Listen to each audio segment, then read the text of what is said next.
je n'ai jamais dit à ma femme infidèle que j'étais un tireur d'élite et que je suis maintenant un agent du FBI. Ma femme ne savait rien de mon passé de tireur d'élite dans les marines, ni de mon travail actuel d'agent du FBI. Mais cette nuit-là, j'ai entendu son appel. Oui, chérie. Il ne sait rien. Demain soir. Fais juste en sorte que ça ressemble à un accident. C'est tout ce qu'il a fallu pour que je sois prêt à les éliminer tous les 10. Parfois, la vie ne vous prévient pas quand elle est sur le point de s'effondrer. Une seule phrase a suffi pour que je comprenne que mon histoire ne serait plus jamais la même. Cette nuit-là, à minuit 41 exactement, je me suis réveillé avec soif, et tout ce que je connaissais s'est écroulé en une seule phrase. Oui, chérie, il n'a aucune idée. Demain soir, fais juste en sorte que ça ressemble à un accident. Je suis resté immobile, tenant la poignée de la porte d'une main et le verre vide de l'autre. Sa voix était basse, mais claire, chargée d'une intention dissimulée. Ma femme, la femme avec qui j'ai vécu pendant 3 ans, que je croyais connaître dans les moindres détails, jusqu'à la petite cicatrice derrière son genou. Elle me tournait le dos dans la cuisine, le téléphone collé à l'oreille, ses doigts tordant nerveusement la ceinture de son peignoir. J'ai entendu un petit rire, presque gêné. Et je laisserai la porte ouverte à 22h. Fais-le rapidement. Fais en sorte que ça ressemble à un cambriolage qui a mal tourné. J'ai fait un pas en arrière pour éviter le craquement du plancher. Ni colère, ni panique. J'ai simplement posé le verre sur le buffet du couloir et j'ai continué vers le garage, comme si j'allais fumer une cigarette. Elle n'a rien remarqué. Elle n'a pas entendu la porte se refermer derrière moi. Mon nom est Jacques Brennon. J'ai 46 ans. Officiellement, je suis chef de la sécurité pour une société d'infrastructure internationale appelée Valence Opération Group. Mais ce n'est qu'une couverture. Mon véritable employeur est le FBI, département de contre-espionnage, division des opérations internes. Au cours des 15 dernières années, j'ai travaillé sous couverture dans différents secteurs civils, surveillant les menaces internes, le vol de technologie, l'infiltration de cartels et le chantage étranger. Avant ça, c'était 10 ans dans les marines comme tireur d'élite et éclaireur. 5 missions de combat, démobilisées avec les honneurs. Puis, une conversation de recrutement à voix basse. J'ai vu de bons hommes mourir parce qu'ils avaient fait confiance aux mauvaises personnes. J'ai regardé à travers ma lunette des ennemis qui souriaient le jour et tranchaient des gorges la nuit, et j'ai appris la leçon la plus importante, dans la survie, ce n'est ni la force ni la vitesse qui décident, mais le silence.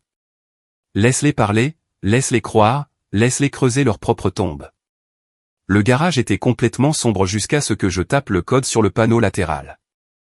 La lampe a clignoté et s'est allumée.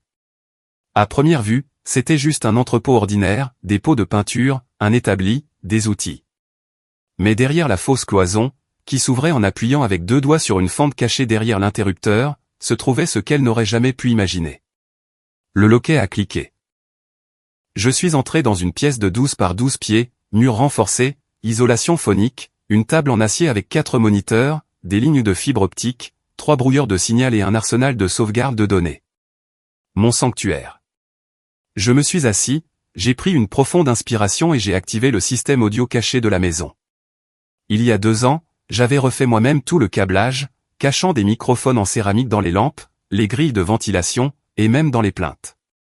J'ai rembobiné l'enregistrement de 10 minutes et j'ai réécouté. Oui, chérie, il ne sait rien. J'ai fermé les yeux.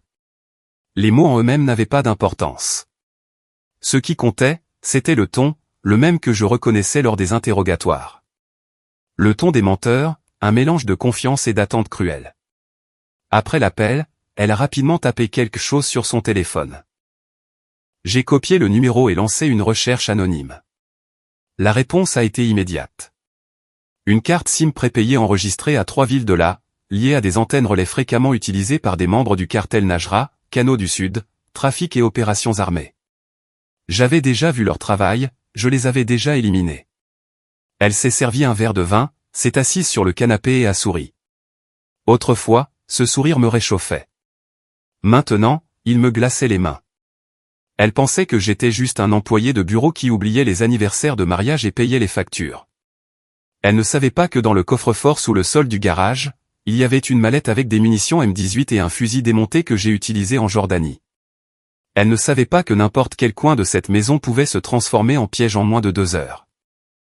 Elle ne savait pas que j'avais déjà calculé chaque entrée et sortie et que j'attendais. Ce n'était pas de la paranoïa, c'était une habitude. Quand on passe 3 décennies parmi les ennemis, on apprend à compter les pas et les angles, même en se brossant les dents. Ça ne disparaît pas. Je l'ai observé finir son vin et monter se coucher. Elle a laissé la porte arrière non verrouillée. Il n'avait pas à s'inquiéter. Il viendrait le lendemain. Elle pensait leur avoir ouvert la voie, mais elle a commis une erreur. Elle pensait avoir épousé un homme ordinaire. J'ai ouvert le coffre-fort, j'ai sorti la mallette, je l'ai ouverte. Le fusil était là, comme un vieil ami. J'ai commencé à l'assembler. Les pièces s'emboîtaient avec la même précision que toujours. Tu veux du désordre, ai-je murmuré dans le vide. Alors tu auras du désordre. On dit que les pires trahisons ne viennent pas avec des cris, seulement le silence. Et quand elles se produisent, on n'entend pas le cœur se briser, seulement la pièce qui devient trop silencieuse. La nuit suivante, après son murmure au téléphone, je n'ai pas dormi, je n'ai pas tourné en rond, je n'ai pas bu. Je suis resté assis dans mon centre de surveillance, me souvenant des jungles. Vallée de Korangal, 2006. Là-bas, il n'y avait jamais de silence absolu, même les arbres semblaient malveillants. La chaleur avait un poids. On pouvait passer des heures sans cligner des yeux, sans bouger, sans penser, juste à écouter et à attendre. Et puis, la silhouette de quelqu'un bougeait juste assez pour justifier d'appuyer sur la gâchette. Je me souviens de la première fois où j'ai trop hésité. Ce jour-là, j'ai vu 2 des nôtres se vider de leur sang dans la boue simplement parce que j'avais vacillé. À la guerre, il n'est pas nécessaire de recevoir une balle pour mourir. Une seconde d'hésitation suffit. Ce jour-là, je me suis promis de ne plus jamais attendre d'être trahi, et j'ai emporté cette règle avec moi au FBI. Les fantômes sont venus aussi. J'ai juste appris à leur donner des noms. Les formes changeaient, les masques changeaient, mais les yeux étaient toujours les mêmes, morts. Quand je les rencontrais, je travaillais sous couverture dans une cellule du réseau de l'ombre du FBI. Elle était analyste de système. Elle était venue pour reformuler l'interface logistique. Intelligente, chaleureuse, elle aimait le café fort et trop torréfié. Elle racontait que son ex-petite amie l'avait escroquée avec un montage de crypto-monnaie, et c'est pourquoi elle avait appris à faire confiance difficilement. J'aurais dû remarquer l'ironie, mais j'étais fatigué du jeu, des mensonges, des masques. Avec elle, il semblait que je pouvais enfin accrocher le fusil au mur et l'Y laissé. Elle a même ri la première fois qu'elle a vu la cicatrice sur ma clavicule. Elle a dit que ça ressemblait au logo de Nike. Attends, mais c'est vrai, a-t-elle murmuré, puis elle m'a embrassé. C'était comme une reddition. Je ne m'en suis pas rendu compte, mais celui qui s'était rendu, c'était moi. Seulement, les détails ont commencé à s'accumuler. Des appels professionnels où sa voix devenait trop basse. Des voyages chez sa sœur qui se transformaient soudainement en retraites urgentes. Des questions sur mon compte de retraite et mes mots de passe. Je justifiais tout, j'accusais mon traumatisme.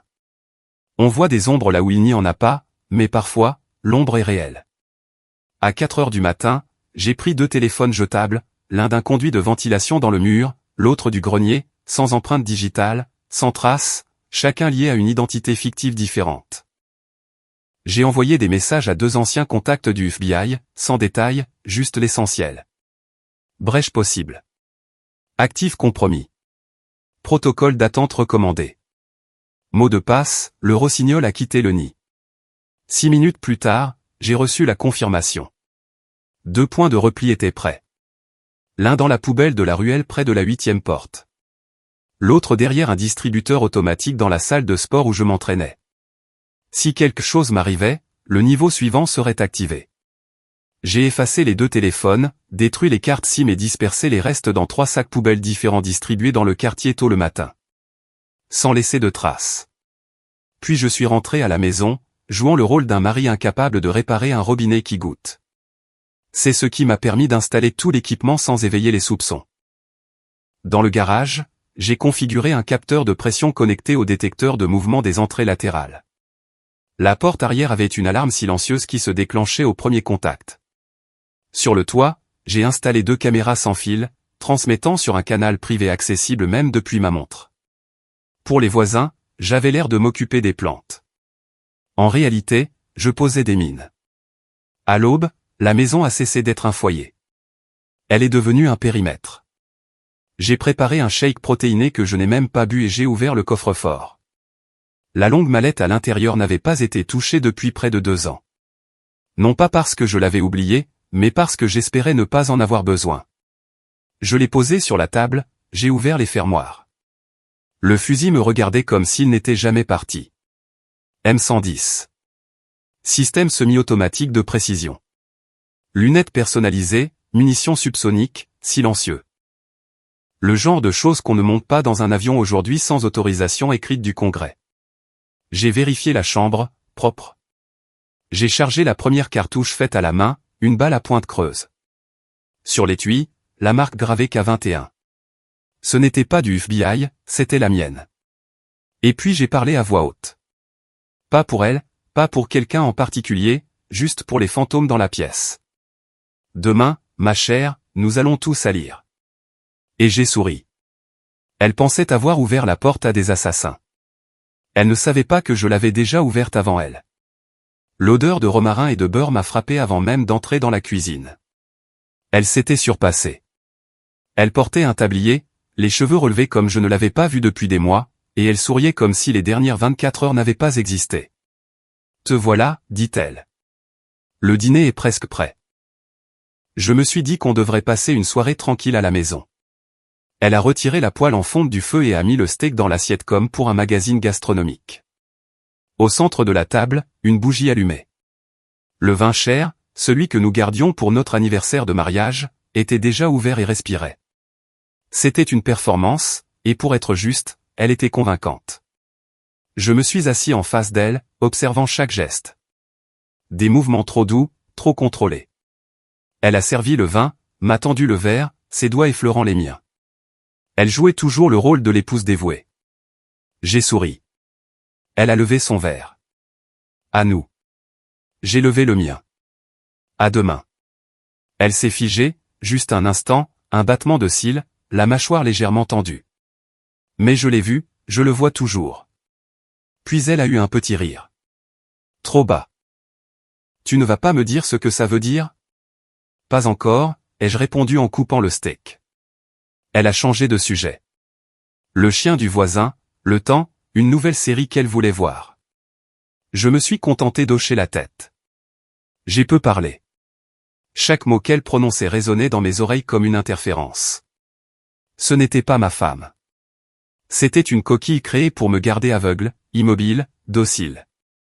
Après le dîner, elle s'est levée en disant qu'elle devait répondre à un appel. Ma sœur, encore en crise de nerfs, a-t-elle ajouté en levant les yeux au ciel. Vas-y vite, ai-je répondu.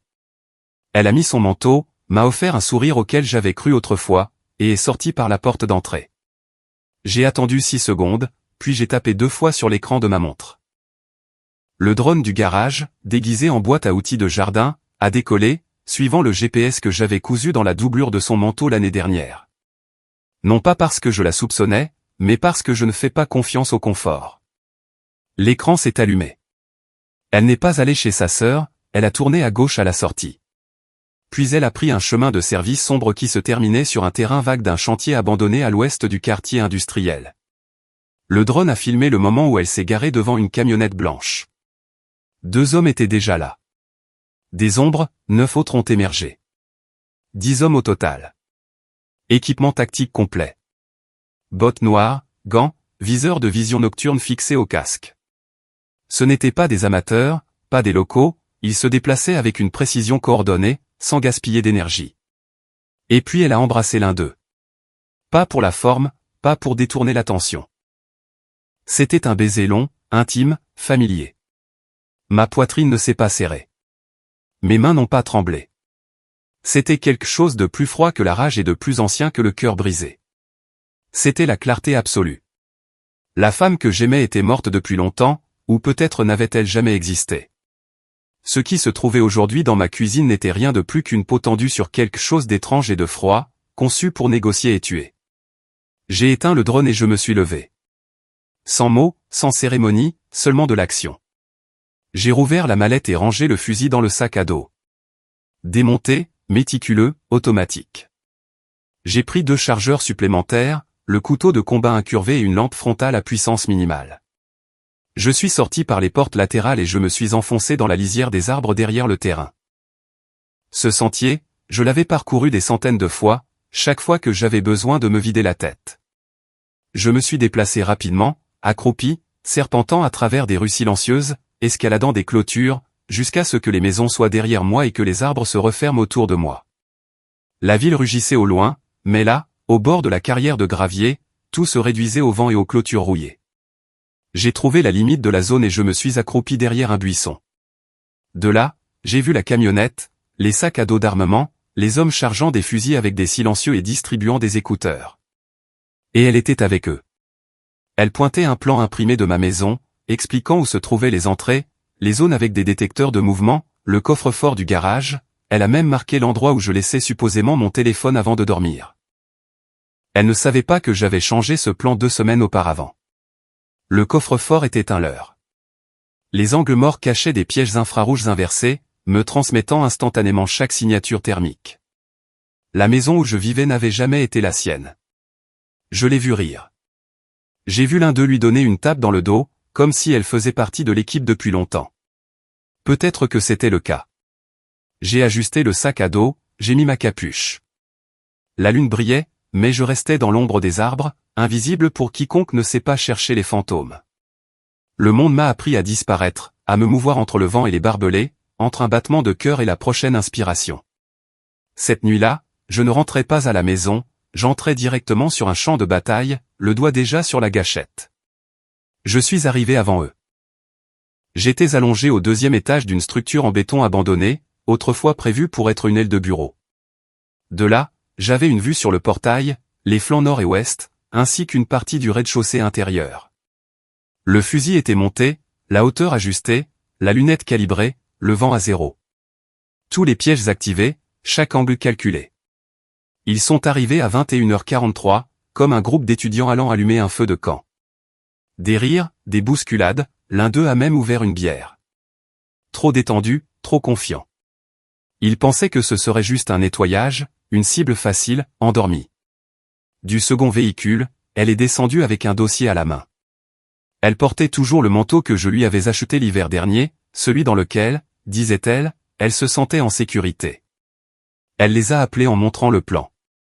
Grâce au micro parabolique, j'ai entendu sa voix ferme, autoritaire. C'était elle le chef, pas l'appât. Voici le couloir. Il dort généralement face à la porte. Balle avec silencieux dans la tête et le cœur. Laissez du désordre, retournez quelques boîtes, coupez quelques câbles pour que ça ressemble à un cambriolage mal exécuté. Quelqu'un a ri. De l'argent facile. Ne le sous-estimez pas, a-t-elle prévenu avec un sourire. Il n'est pas aussi simple qu'il en a l'air. C'était vrai. Ils ont avancé le long du mur sud, exactement là où je les attendais. Les capteurs de pression étaient calibrés pour leur poids. Quand ils s'activeraient, un compte à rebours silencieux de 5 secondes commencerait. Assez de temps pour qu'ils se regroupent au point prévu. J'ai attendu. Le premier est entré rapidement, fusil à la main, a fait 2 pas derrière une pile de bois et est tombé. Un tir sec dans la poitrine, direct au sternum. Pas d'écho, juste le bruit sourd du corps heurtant le béton. Le deuxième a tourné trop vite et a été aveuglé par l'éclat d'un piège. Il a reculé et a déclenché la charge de clous cachés dans la citerne. Ça ne l'a pas tué, mais ça a déchiqueté ses jambes. Le cri était celui d'un animal blessé. La panique s'est répandue comme du gaz. Ils ont couru se mettre à couvert, essayant de trouver le tireur. Ils ne savaient pas que je n'étais pas à l'intérieur. J'étais en haut, à l'extérieur, inaccessible. Le troisième et le quatrième sont tombés proprement. 2 tirs précis, un dans la nuque, l'autre dans la gorge, alors qu'ils tentaient de donner des ordres. À ce moment-là, elle criait déjà. Maintenez la formation, trouvez le tireur, avancez. Mais il n'y avait pas de formation, seulement le chaos. L'un d'eux a tenté de monter l'escalier où j'avais installé un piège. Il n'a pas atteint la 2e marche avant que la structure en fer ne cède, le projetant sur des barres de ferraille acérées sous le plancher. 6 corps. Le 7e a couru dans le couloir latéral et a activé la mine à fragmentation de céramique. Ce n'était pas mortel, mais il a lâché son arme. C'est alors que je l'ai touché à la rotule. Je ne l'ai pas tué tout de suite. Je voulais qu'il la regarde, se vidant de son sang. Le 8e et le 9e ont tiré vers la camionnette. Je les ai abattus par derrière avant qu'ils n'atteignent le capot. Dans la lunette thermique, leur corps brillait comme des torchets, prévisibles, linéaires, fragiles. Le dernier, le 10e, était celui qu'elle appelait « chérie ». Il l'appelait sans cesse, comme si elle pouvait le sauver. Il a tenté de fuir sans armes, composant un numéro sur un téléphone jetable qui ne se connectait plus à rien. Il a à peine fait 3 mètres avant que je n'émerge de l'ombre. Je ne lui ai pas tiré dessus. Un unique coup de couteau entre les côtes, déchirant vers le haut. Il a tremblé. L'air s'est échappé en sanglots et il est tombé à genoux. Il l'a regardé, s'étouffant dans son sang avec une expression de trahison qu'il n'a pas eu le temps de comprendre. Elle l'a soutenu, essayant de le retenir. Le sang a trempé son jean. « Non, non, non, s'il te plaît », murmurait-elle en pressant ses mains contre la blessure. Je suis sorti à découvert. Le fusil pendait dans mon dos. Les derniers chargeurs prêts. Elle a levé le visage et s'est figée, les mains couvertes de sang jusqu'au coude. Sur son visage, pas de peur, mais du choc, de la perte, peut-être du regret. « Je te faisais confiance », a-t-elle murmuré. « C'est moi qui t'ai fait confiance en premier », ai-je répondu, plus froid que je ne l'aurais cru. Elle a bougé, essayant d'attraper quelque chose. Peu m'importait quoi. Je l'ai jeté au sol, lui ai tordu les bras et j'ai fermé les menottes à ses poignets. Je l'ai relevé de force. Elle criait, se débattait, mais c'était déjà fini. Sa petite armée était morte. Personne ne viendrait la secourir. Le chronomètre indiquait les 3 dernières minutes. La fausse conduite de gaz installée dans le sous-sol libérait déjà le mélange. Quand la première équipe arriverait, elle ne trouverait qu'un cratère fumant avec 10 corps méconnaissables. Aucune trace de moi. La seule chose qui resterait, ce serait elle. Un fil qui dépasse, en attente d'être transporté. La salle d'interrogatoire était stérile, sans fenêtre. Le bourdonnement des lampes fluorescentes donnait la chair de poule. Le sceau du FBI sur le mur ressemblait plus à un avertissement qu'à un symbole. Dans les coins, 2 caméras. Derrière le miroir sans teint, probablement 2 analystes et le commandant de service, m'observant comme si j'étais un suspect.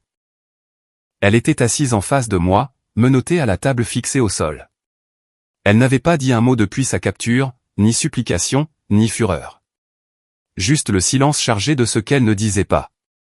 Mon contact est entré, l'agent Mendez. Nous avions travaillé ensemble 2 fois à Chicago et à Tucson. Intelligent, fiable, il ne posait pas de questions inutiles. Asseyez-la. À partir de maintenant, on s'en occupe. Je me suis levé sans la regarder, mais j'ai senti son regard sur moi. Ce n'était pas un regard doux ou brisé. C'était une haine silencieuse, et cela me suffisait. C'était honnête. Elle serait poursuivie dans le cadre de l'opération « Voile de cristal », une enquête approfondie sur les réseaux du cartel qui séduisaient et épousaient des agents des forces de l'ordre pour les compromettre. On a découvert qu'elle n'était pas seulement une femme qui m'avait trompé. Elle faisait partie d'une machine plus grande, recruteuse, superviseuse et, selon ses messages, responsable de l'ouverture de portes pour une liste de 3 douzaines de cibles. Je n'étais que le test initial. Mendez a détaché la chaîne, l'a relevée et l'a emmenée sans cérémonie. Elle n'a pas regardé en arrière. Moi non plus. Pas de félicitations, pas de médaille. Dans ce travail, si vous faites tout bien, personne ne saura que vous étiez là. J'ai signé les derniers papiers et je suis sorti par le couloir souterrain jusqu'au garage. La lumière du soleil, après tant d'heures dans l'obscurité, m'a aveuglé. J'ai cligné des yeux, j'ai accepté la douleur et j'ai marché vers la voiture. Dans la boîte à gants, mon vrai téléphone portable, éteint, intact. Depuis que j'avais activé le protocole 3 nuits plus tôt, je ne l'avais pas allumé. J'ai conduit vers l'est, au-delà de la ville, au-delà de la couverture réseau, jusqu'aux terres arides où les routes se fissurent et où le vent ne se repose jamais. Au kilomètre 212, j'ai quitté la route, j'ai laissé la voiture et j'ai continué à pied.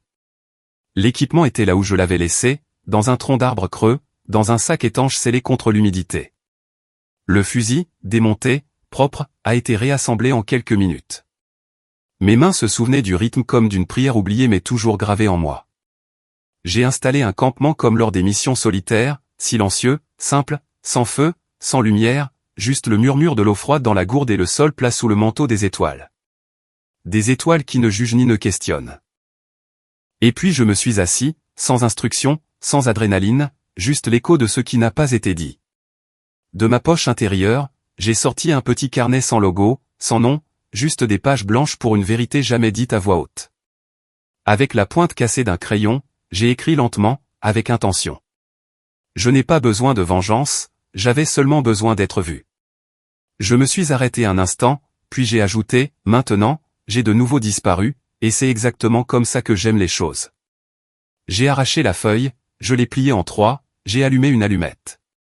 La flamme a jailli en un instant, le papier s'est tordu comme s'il tremblait. Je l'ai tenu jusqu'à ce que la flamme touche mes doigts. Puis je l'ai laissé tomber sur le sol et j'ai regardé le vent emporter les cendres. Une légende circule parmi nous.